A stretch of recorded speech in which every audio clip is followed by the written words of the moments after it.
So I've been watching YouTube like 99% of the world does during weekends. And I was watching Courtly Jester, aka Lizzie, I think. And it occurred to me that I never really thought, like, which is better, a My Little Pony Equestria Girls doll or a Monster High doll? Now, as you guys know, most My Little Pony Equestria Girls dolls don't have articulation. But I picked one that does. That way it's, like, at least somewhat fair. Because most Monster High dolls, except for, like, the budget ones, have articulation. So, we're gonna start with hair quality. And I am actually not going to use this Forbidden Love Draculaura. I think that's what it's called. I know it's Scarily Ever After or something like that, but I think this is Forbidden Love. Or Snowbite. Snowbite. No, Forbidden Love is different. But I am not going to use this one's hair because it's really messy and needs to be cleaned. This will probably be the first doll cleaning video I do. Side note, I know I was supposed to do my doll collection video, but as I'm shooting off of a tablet, the quality wouldn't be that great, so I'm just gonna wait until I have a better camera for that. Anyways, let's get into it with the hair. Okay, so for my hair tester, I will be having this Mad Science Laguna. And her hair, while it is a bit messy, it does need to be brushed. Her hair is very soft, very beautiful, and very just well styled. Like, look at that. However, I will be docking points because of the glue. And I know Mattel had problems with rooting hair at the time, but it doesn't excuse it. And here's why. These were made to be children's toys. Like, yes, a lot of adult doll collectors do collect Monster High, and I can't blame them. But these were made to be children's toys. And I understand children aren't necessarily going to care. But, like, parents do. Getting it all over your hands, having sticky hands is no fun. So I will be docking points for Monster High, because most of them did have glued heads. Next up, we have the Rocking Hairstyles Fluttershy. I changed her outfit just because I thought, like, the original deluxe Fluttershy's pink dress really matched this vibe and the shoes that she came with. So I changed it. I also took out the hair because I didn't originally know it was a rockin' hairstyle. And yeah, I regret taking out the hair, but I like it still. It's still a gorgeous doll. She's beautiful. She also needs to be clean. She has a mark up here and stuff. But her hair quality is, I'm not gonna lie, it's pretty poor. And, like, it's not like, cheap. It's not like, oh, here's a budget Barbie kind of thing. It's still nice, it's just, it's not as good as Monster High hair. I think this is not nylon. I don't know. I know these are two very different hair materials. So this one is very soft, nice feeling. And this one's more like rough, kind of scratchy feeling. So I'm definitely going to give the overall points to Monster High for hair. Okay.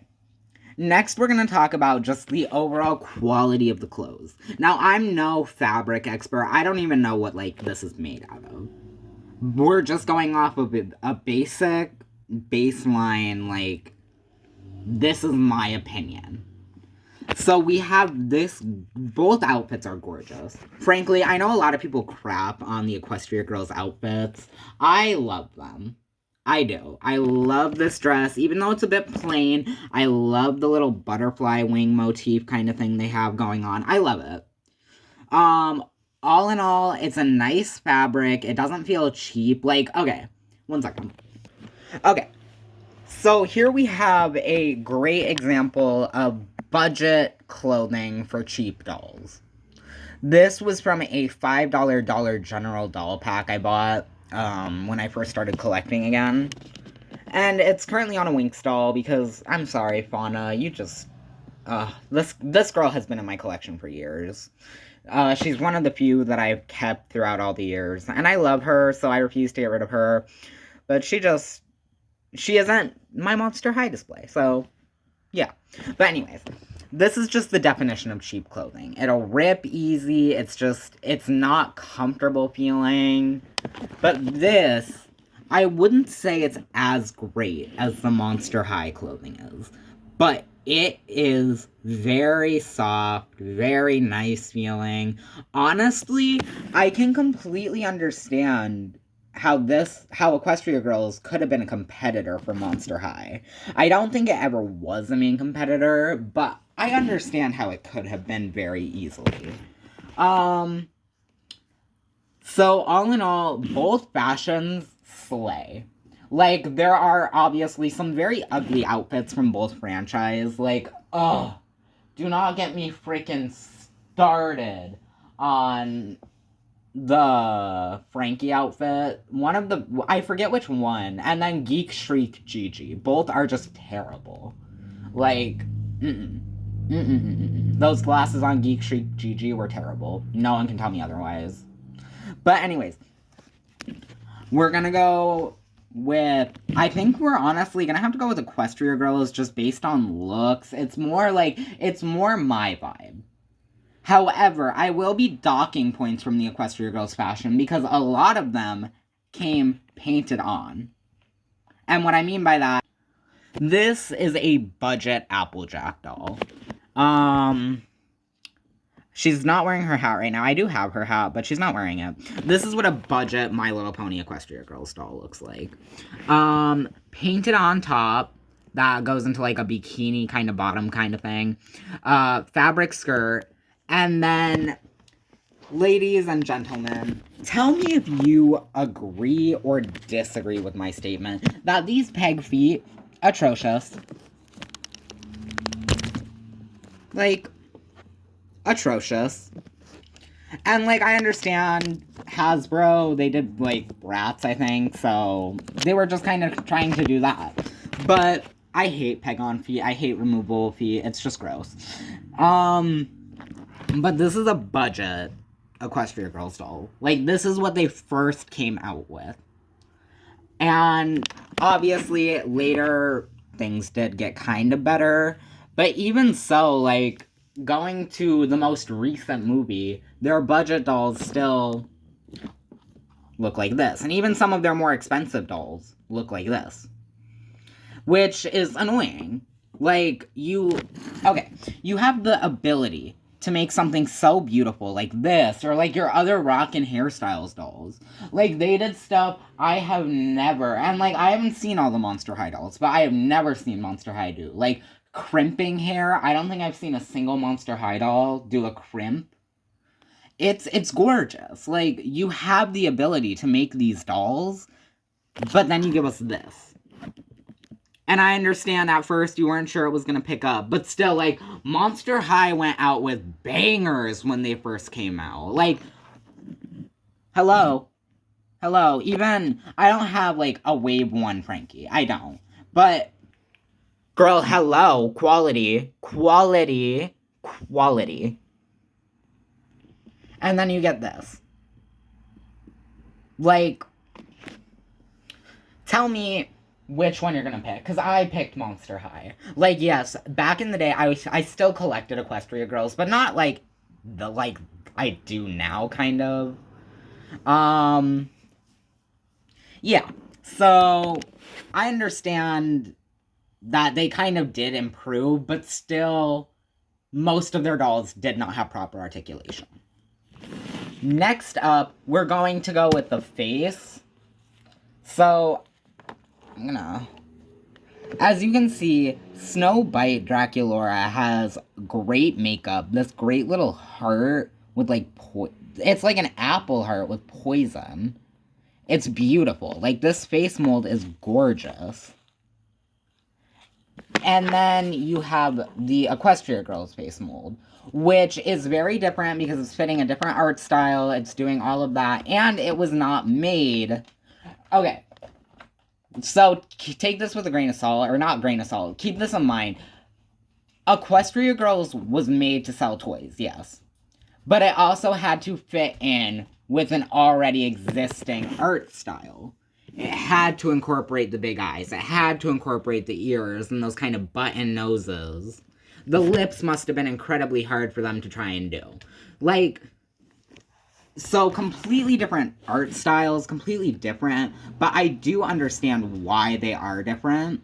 Obviously, just brands are different and stuff. But, like, what I mean by that is I understand the big eyes, stuff like that, had to be incorporated because these were originally ponies. So they grew in, or not grew, they became human to become fashion dolls, obviously. Like, go them, go icons. But, like, all this stuff had to be included. They had a, like, baseline of what already had to be included before they could get started. And for that, I have to give mad points to Equestria Girls. Like, yes, I think Monster High, all in all, faces better. All in all, if you want the genuine end of review, Monster High wins. However, Equestria Girls had to go through so much that Monster High didn't. Monster High made a TV show after the dolls. My Little Pony already had the doll, or had the show, and then had to make it. They had to jump through hoops, basically. So my overall opinion is Monster High is better, but based on what I know and like just how gorgeous the dolls are, how they look, like My Little Pony Equestria Girls is a close second for me. And then even though Ever After High, this is a perfect example. So even though these two are both made by Mattel, both probably made by the same creator, I'm not going to say that 100% because I don't know. But probably, no, they don't have the same face mold, but they look very similar. And yet, I prefer Equestria Girls over Ever After High dolls. Just because, like, there's no uniqueness here. Like, what? What's the uniqueness about this doll? Now that her glass slippers have been stripped away, now that her dress is missing, and now that her headpiece is gone. What is the uniqueness in this? Where is it? Like, here, with the Equestria Girls, you have uniqueness with the ears, and then they also have wings. Like, I removed the wings for this video, but they have these little holes in the back of their backs where you attach wings. Like, that adds personality, especially when you already have a pre-existing baseline that's fleshed out in 9 seasons. And there's another problem that, of course, My Little Pony viewers are gonna go with this. Of course, there are people who are like, oh my god, Equestria Girls is better in quality and everything. But, all in all, quality-wise, it goes to Monster High and Ever After High. Like, yeah. But anyways, I just wanted to do a quick comparison. And I wanted to talk about why both of these doll series are unique and special in their own way. And how I can appreciate both of them. Thanks for watching. I really appreciate it. I've been trying to record a video all day, and this is the first one where I've been like, oh wow, girl, like, let's get into it.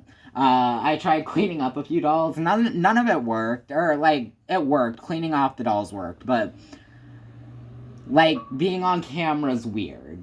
Doing this kind of stuff is weird to me. Because I'm not used to it. I'm never on camera.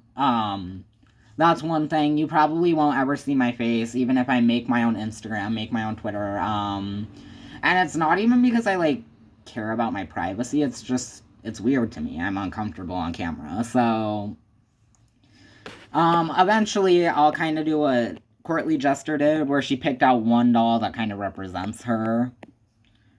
But, I don't know. I have a lot, so that might take a while. Thanks for listening. I'm sorry that it's kind of all the same, but yeah.